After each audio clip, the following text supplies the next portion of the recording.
वंदे मातरम। आप सभी का नेटवर्क 10 के खास कार्यक्रम सत्ता के टेम्परेचर में स्वागत है। मैं हूं संजय गिरी गोस्वामी।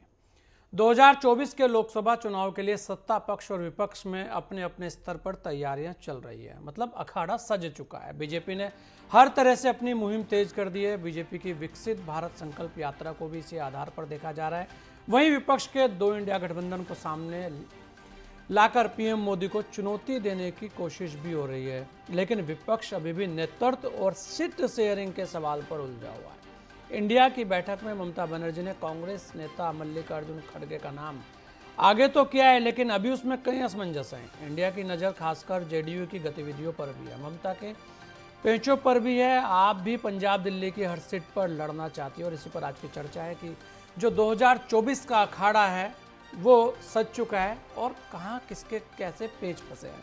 और हमारे साथ इस पर सभी खास मेहमान हैं। हमारे साथ शांत प्रकाश जाटव जी हैं, नेता हैं भारतीय जनता पार्टी। हमारे साथ मोहिंदर प्रकाश जी हैं, प्रवक्ता हैं कांग्रेस पार्टी। हमारे साथ इम्तियाज अंसारी हैं, प्रदेश महासचिव जनता दल यू। और हमारे साथ डॉक्टर सुनील कौशिक हैं, वरिष्ठ पत्रकार हैं। आप सभी लोगों का बहुत बहुत स्वागत है। मैं सबसे पहले डॉक्टर सुनील कौशिक आपके पास आ रहा हूँ कि अखाड़ा तो सज चुका है और दांव पर दांव दिख भी रहे हैं। अगर हम देखें कांग्रेस गठबंधन, क्योंकि इंडिया गठबंधन जिसकी सबसे ज़्यादा बात भी हो रही है और चर्चा भी हो रही है, चाहे वो सदन की लड़ाई हो जो सड़कों पर अभी दिखी आपको, और एक और लड़ाई वो भी लगातार दिख रही है, पहलवानी वाली लड़ाई जो आपके सामने शायद WFI को भंग भी कर दिया गया है। एक वो भी लड़ाई थी, उसमें भी विपक्ष जोर शोर से सामने आया। उसके अलावा यहाँ एक और बड़ी बात जो चल रही है वो ये है कि जो जनता दल यू है जिसने इतनी बड़ी पहल की थी, उसके सुर थोड़े से बिगड़े हैं। कब से? जब से ममता बनर्जी ने मल्लिकार्जुन खड़गे जी का जो नाम है वो सामने रखा कि प्रधानमंत्री का जो चेहरा है वो ये होना चाहिए। उसके बाद हर कोई असमंजस में चला गया। क्या आपको लगता है कि आखिर विपक्ष के पास जो चेहरे की बात है, एक नाम आते ही वहाँ पर द्वंद्व शुरू हो गया है? दूसरा, भारतीय जनता पार्टी ने भी नए नए दांव खेले हैं, चाहे वो नए चेहरों को आगे लाकर बात करनी हो, लेकिन वहाँ सबसे जो मजबूत पक्ष है उनके पास एक बहुत बड़ा चेहरा है और वो चेहरा पूरे विश्व में आजकल उस चेहरे की धाक जमी हुई है, नरेंद्र मोदी। क्या कहेंगे आप 2024 को लेकर? जी देखिए संजय जी, जब ऐसे गठबंधनों की मीटिंग होती है हाँ, तब मुझे बहुत अच्छे से समझ में भी आता है और इन आसपास के लोगों के मैं नजदीक भी रहा हूं जो इस तरीके की मीटिंग एनडीए की यूपीए की होती रही है। सबसे पहले ब्लूप्रिंट तैयार होता है, किन मुद्दों पर चर्चा होगी, कौन क्या बोलेगा, कौन किसका समर्थन करेगा। ये मीटिंग तो सिर्फ दिखाने के लिए होती है मीडिया को, जनता को, कार्यकर्ताओं को, देखिए हमने मीटिंग में सर्वसम्मति से फैसला ले लिया, निर्णय ले लिया कोई। लेकिन जितनी भी मीटिंग इंडिया गठबंधन की हो रही है, एक भी मीटिंग में मुझे नहीं लगता कि ऐसा कोई मीटिंग होने से पहले ब्लूप्रिंट तैयार किया जाता है, नेताओं को विश्वास में लिया जाता है कि कौन क्या बोलेगा और क्या कहेगा। अंतिम मीटिंग में आप देखेंगे निश्चित तौर से ममता बनर्जी कांग्रेस का हिस्सा रही है, कांग्रेस को बहुत अच्छे से समझती हैं। एक खड़गे साहब का प्रधानमंत्री के रूप में नाम बढ़ा करके उन्होंने बिल्कुल कूटनीतिक तरीके से जो बात करना चाहिए था बाहर हो गया। जब खड़गे साहब का नाम की समर्थन कर रही थी ममता बनर्जी, तो खड़गे साहब की नजरें सोनिया गांधी और राहुल गांधी पर सीधी चली गई और राहुल गांधी और सोनिया गांधी की उस समय शक्ल देखने लायक थी कि ये क्या हो गया मीटिंग में। तो जब ऐसा अचानक होने लगे और वहां चेहरे की हवाइयां उड़ जाएं, नीतीश जी की आप देखिए, तमाम बड़े नेताओं की आप देखिए, केवल केजरीवाल समझते हैं राजनीति कांग्रेस को कैसे खत्म करना है और ममता जी भी समझते हैं कांग्रेस को कैसे खत्म करना है, और एक ने समर्थन किया और दूसरे ने प्रपोजल दिया। तो ये मीटिंग में स्पष्ट हो गया कि जो कांग्रेस की हितैषी पार्टियां बनती थी और गांधी परिवार को सीधा कैसे अटैक करना है, ये खड़गे साहब का नाम आगे करके उन्होंने महसूस भी किया और देश के लोगों ने देख भी लिया। निश्चित तौर से जब कोई प्रधानमंत्री के नाम की चर्चा होनी ही नहीं थी तो क्यों ममता बनर्जी ने खड़गे साहब का नाम लिया? पहले भी आपने देखा होगा जब 14 पत्रकारों का बहिष्कार करने की बात आई, नीतीश जी के क्या बोल थे उसके ऊपर, आपने उसको भी, तो पत्रकारों का बहिष्कार करना था उस पर भी आपने कोई ब्लूप्रिंट तैयार नहीं किया। वो भी अचानक लेने वाला निर्णय था। इंडिया नाम का जब हुआ तब भी हम लोगों ने देखा बहुत सारे लोग नाराज थे, हमको विश्वास में नहीं लिया गया। तो जब आप 2024 की इतनी बड़ी लड़ाई, और जो आपने जिक्र भी किया उससे मैं सहमत हूं कि नरेंद्र मोदी जैसे बड़े चेहरे से आपको लड़ना है, जहां निश्चित तौर से कूटनीतिक तरीके से भी हम बात करें, राजनीतिक तरीके से भी बात करें और जनता के बीच की भी बात करें, नरेंद्र मोदी का मुकाबला करना थोड़ा सा मुश्किल है। एक और डॉक्टर ऐसे साहब, में अभी अभी बड़ा बदलाव भी किया है कांग्रेस ने। महामंत्रियों में बदलाव किया है और प्रभारियों में बदलाव किया है, साथ में प्रियंका गांधी को बिना प्रभार के महामंत्री बनाया गया है। देखिए तैयारी तो चल संजय रही जी, है जोर शोर से। आप भी जानते हैं जब खड़गे साहब ने चुनाव लड़ा राष्ट्रीय अध्यक्ष पद का, हम्म। तो ये जनता से कोई उन्होंने वायदा नहीं किया, अपने कार्यकर्ताओं से, अपने नेताओं से वायदा किया था कि जब मैं कांग्रेस का अध्यक्ष बनूंगा तो निश्चित तौर से कांग्रेस में इस स्तर से बदलाव करूंगा कि 50% से सीटें जो होंगी वो 50 से नीचे की होंगी। आप इसी को उठाकर देख लीजिए, इससे पहले वाली लिस्ट को आप उठाकर देख लीजिए। आप अपने कार्यकर्ताओं से, नेताओं से जो वायदा कर रहे हैं उसको भी आप ठीक से लागू नहीं कर पा रहे हैं। राहुल गांधी ने 2019 में जो अध्यक्ष पद से इस्तीफा दिया था, उस पत्र की आप समीक्षा कर लीजिए। जिन नेताओं पर आरोप लगाए और जो बातें उन्होंने इस्तीफा देते समय रखी, क्या उनका निदान आज तक कांग्रेस कर पाई? 2024 का चुनाव आ गया, एक गांधी परिवार का बड़ा व्यक्ति और आपकी पार्टी का राष्ट्रीय अध्यक्ष यदि आरोप लगाता है और आहत होकर आरोप लगाता है कि हम लोगों की हार किस वजह से हुई है, उस हार का ठीकरा उन्होंने कई नेताओं का नाम उसमें जिक्र किया था, क्या हुआ उसमें? वो सब वहीं के वहीं हैं। तो जब राहुल गांधी की नहीं सुनी जा रही है, राहुल गांधी जो बदलाव लाना चाहते हैं, तो इसका मतलब जहां सोनिया गांधी जी के यहाँ से निर्णय होते हैं, क्या उसमें कोई गुंजाइश है?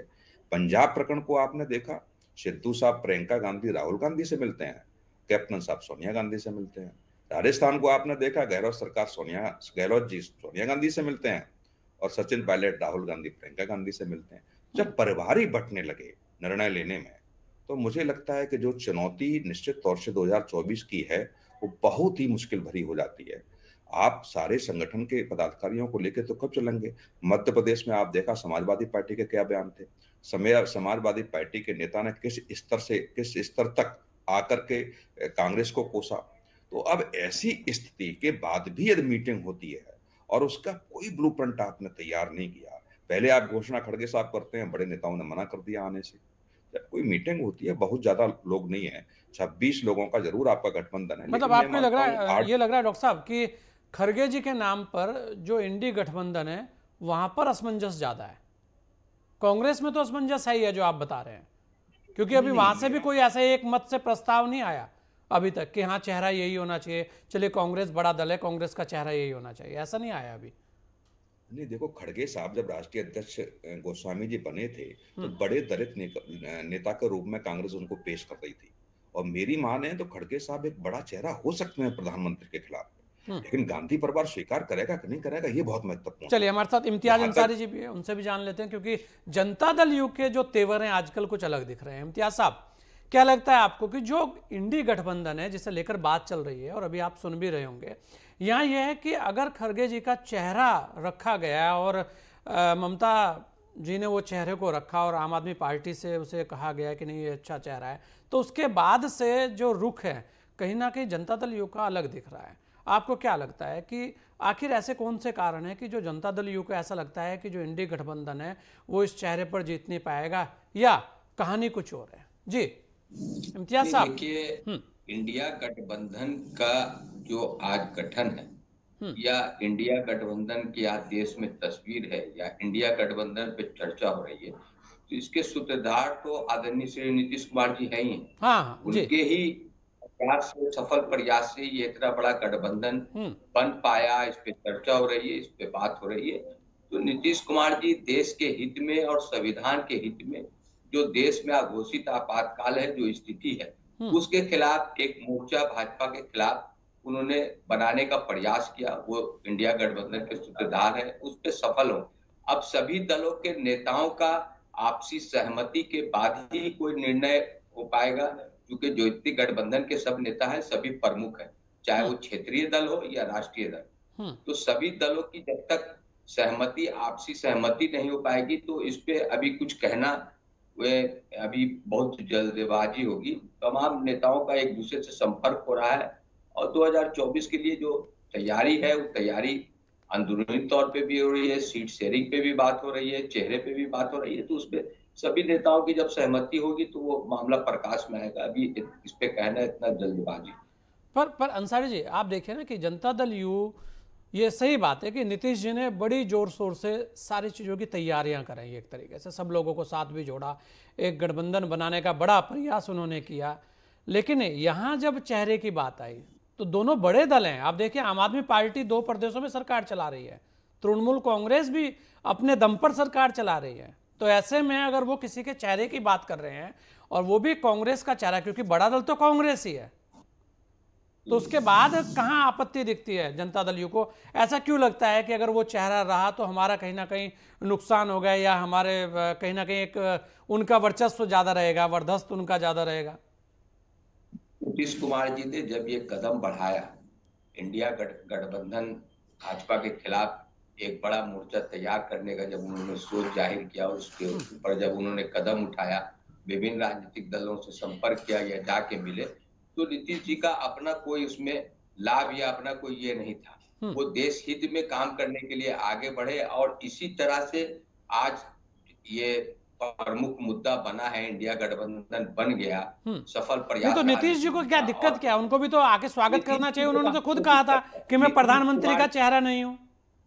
नहीं, बिल्कुल नीतीश जी ने कहा कि मैं प्रधानमंत्री पद का दावेदार नहीं हूँ। हाँ। मुझे किसी तरह का कोई अपना व्यक्तिगत कोई मामला लाभ के लिए कोई प्रयास नहीं है, देश हित में प्रयास है। नीतीश जी का तो स्पष्ट कहना है। तो नीतीश जी की जो सोच है वो सफल होनी चाहिए।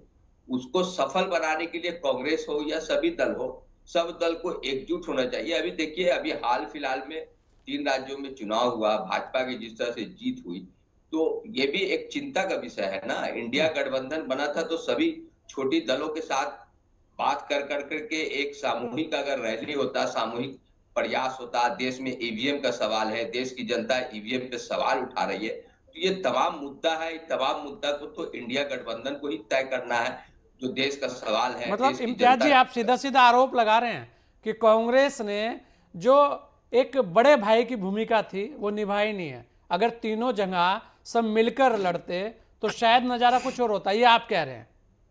देखिए, हम क्या कह रहे हैं तो देश की जनता कह रही है। देश की जनता ने इंडिया गठबंधन को बहुत स्वीकारा। हाँ। और बहुत ही देश की जनता को लगा कि अब देश जो आपातकाल की स्थिति से जुड़ रहा है, महंगाई की स्थिति से, न्यायपालिका को जिस तरह से केंद्र सरकार पंगु बनाने का सफल प्रयास कर रही है, तमाम सवाल है युवाओं का, बेरोजगारों का, किसानों का, तमाम सवाल पे जब नीतीश जी ने इंडिया गठबंधन का जब प्रयास किया, सफल प्रयास हुआ, तो देश की जनता को लग रहा था कि इस चुनाव में भाजपा को हार होगी। तो ये तो जिम्मेवारी बड़े भाई कांग्रेस की जिम्मेवारी थी कि राज्य में चुनाव हो या देश की लोकसभा चुनाव हो या विधानसभा चुनाव। जब हमारा गठबंधन बना है तो हमको सफल प्रयास कर करके उस पर काम करने की जरूरत थी। ईवीएम का सवाल आज आया है।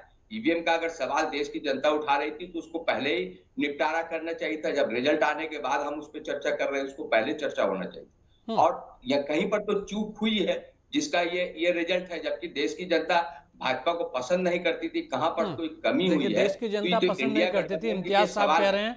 और उसके बाद भी भारतीय जनता पार्टी 3 प्रदेशों में बड़े बहुमत से सरकार बना रही है। महेंद्र प्रकाश जी, आरोप आपकी तरफ है कि अगर आप लोग चाहते, जो गठबंधन नीतीश कुमार जी ने बनाया था उसके अनुसार अगर सब चलते तो कहीं ना कहीं जो भारतीय जनता पार्टी है उसको शायद बाहर करने में कामयाब हो जाते, ऐसा उनका मानना है। और वो ये भी कह रहे हैं कि जो एक बड़े भाई की भूमिका है वो आप निभाते नहीं है। उसके अलावा अगर एक बड़ा चेहरा आपके पास है और उसकी बात हुई है तो उस पर चुप्पी क्यों? महेंद्र प्रकाश जी। देखिए जनाब, एक तो सबको नमस्कार, क्रिसमस की बधाई। ये देश एक धर्मनिरपेक्ष देश है और कांग्रेस एक धर्मनिरपेक्ष पार्टी है, ये तो एक निर्विवाद सत्य है, हमने करके दिखाया है। जहां तक ताल्लुक है, मेरे वरिष्ठ पत्रकार मेरे साथी यहाँ बैठे हुए कांग्रेस की भूमिका पर और कांग्रेस के रोल के ऊपर उंगलियां उठा रहे हैं, परिवार के ऊपर उंगलियां उठा रहे हैं, परिवार के अंदर एक डिफरेंस होने की भूमिका उठा रहे हैं। ये सारी की सारी चीजें तब होती हैं जब कोई टीम हारती है। कितना ही अच्छा तेंदुलकर ने सेंचुरी मारी हो, लेकिन अगर टीम हार गई तो लोग यही कहते हैं कि साहब नहीं, तेंदुलकर को 10 रन और बनाने चाहिए थे। या हार और जीत का ये बहुत बड़ा फर्क है। जब आप जीत जाएं तो आपकी हर स्ट्रोक को अच्छा कहा जाता है, जब आप हार जाएं तो आपके अच्छे से अच्छे प्रयास को भी एक घटिया प्रयास कह दिया जाता है। खैर, मैं बात पर आता हूँ। मेरे साथी हैं ये जनता दल के, जेडीयू के नीतीश कुमार जी, बहुत ही आदरणीय और देश में निर्विवाद आज एक सबसे बड़े नेता हैं, मोदी जी से भी बड़े नेता हैं। क्योंकि नीतीश कुमार जी का जो एक्सपीरियंस है वो एक ऐसे प्रदेश से आते हैं जो निरंतर गरीबी और जाति प्रथा से जूझ रहा है। गुजरात एक ऐसा स्टेट था जहां पैसे वालों की दुनिया है, जहां बाहर से मारवाड़ी बहुत पैसा भेजते हैं और उस स्टेट को चलाने में कोई दिक्कत नहीं आनी चाहिए, वहां मुख्यमंत्री कोई भी हो। बिहार जैसे स्टेट को इतने दिन तक चलाना और बखूबी चलाना ये नीतीश कुमार जी ही कर सकते हैं। उन्होंने सभी से संबंध इतने अच्छे बना रखे थे कि जब भी उन्होंने कोई पार्टी छोड़ी और दूसरे के साथ गया तो उनका स्वागत हुआ, दोनों जगह स्वागत हुआ। और मैं आज भी जानता हूं कि बीजेपी आज ही इस ताक में बैठी है कि अगर हम हारेंगे तो बिहार की वजह से हारेंगे, नीतीश कुमार की वजह से हारेंगे, ममता जी की वजह से हारेंगे। तो इसलिए वो ताक में बैठे हैं। और बीजेपी के दो ही काम हैं, पहला काम अपनी पार्टी के बारे में मोदी जी को निर्विवाद पूरे विश्व का बनाना, और दूसरी पार्टियों के अंदर तोड़फोड़ को जो है उसकी भूमिका को पत्रकारों से मीडिया के अंदर बहुत फैलाना। जब चार लोग इकट्ठे बैठे हैं तो उनका एक दृढ़ निश्चय है कि हमें मोदी जी की नीतियों के खिलाफ चलना है। मैं कहता हूं आपसे एक बात सोचिए, हम 3 स्टेट में हार गए और हम 24 का इलेक्शन भी हार गए, तो क्या जो ये देश में चल रहा है ये झुट जाएगा? देश के अंदर ईडी, सीबीआई और देश में जो अराजकता फैली है, जो एक सरकारी तंत्र का दुरुपयोग चल रहा है, मोहिंदर प्रकाश जी, जो आप आरोप लगा रहे हैं और आप ये भी कह रहे हैं अगर 2024 में आ जाएंगे तो क्या ये सब बंद हो जाएगा? अगर 2024 में आ जाएंगे, जैसे कि अभी सर्वे हो रहे हैं उसमें दिखाया जा रहा है कि तीसरी हैट्रिक बनने जा रही है, आ जाएंगे तो जनता भेजेगी ना।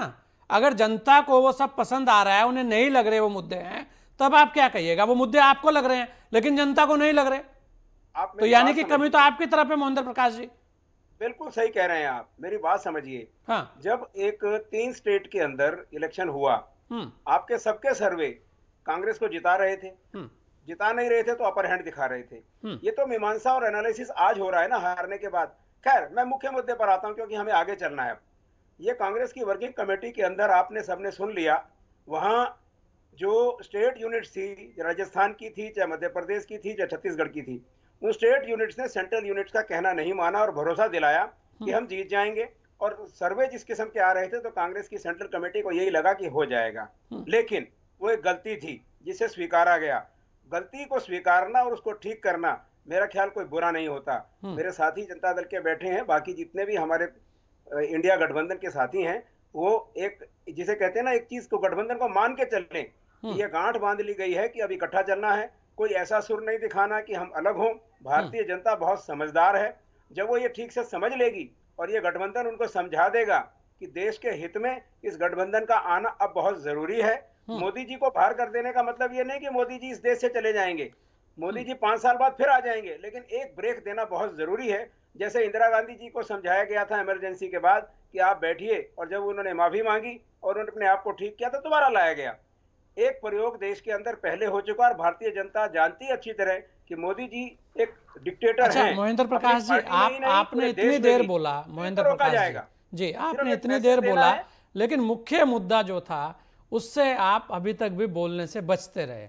मैंने कहा खरगे जी के चेहरे को लेकर दिक्कत कहाँ रही, इस पर बोलते हुए क्यों हर कांग्रेसी बचना चाहता है कि अगर उनका नाम प्रधानमंत्री के चेहरे के लिए आया है तो कहाँ दिक्कत, कहाँ?